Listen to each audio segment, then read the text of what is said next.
Hey everybody, I'm Jamie and this is Ross from Tait Real Estate, Realty Executives Saskatoon, and welcome to Thirsty Thursday. What are we making, Ross? Today we're going to make a spring gin. Spring is here, Okay. and so we're going to make what's called a spring gin. Spring gin. Jamie's got a simple syrup over here. What do we got in there? So we made a simple syrup, equal parts sugar, equal parts water, and then we shredded a whole bunch of cucumbers in there to infuse our simple syrup with cucumber. So I'm gonna just strain it into a little pot we have here. Ooh, it's a nice green color, very spring-y. Look at that. Very nice. That's kind of what it looks like. You can see. Yep. So because we've got the cucumber syrup, we're mixing it with Hendrick's gin. So you'll notice with gin, they all have different sort of flavors, and they've been distilled with that in them. So Hendrick's is already distilled with some cucumber in it. Tanqueray goes good with lime.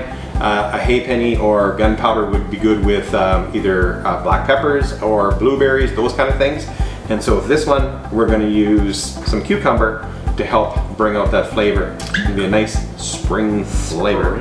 So I'm going to go ahead and add some Hendrick's gin in here. Okay. About an ounce and a half. That's good, you think? Yep. Okay.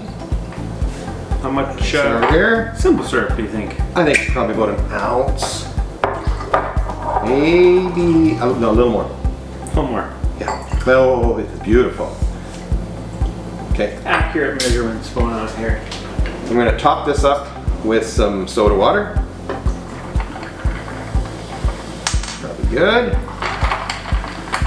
And then to garnish, a little bit of cucumber in here as well.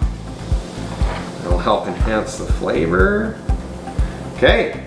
Look at that. Welcome to spring, everyone. The spring gin. Cheers.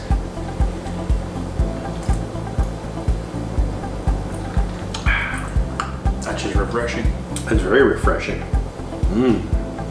Spring is a busy time, so you couldn't sit on the front porch and drink these because we've got crops to plant and weeds to pull and that kind of stuff. But you drink these all day? this is really good. Cheers. Very refreshing. Have one of these.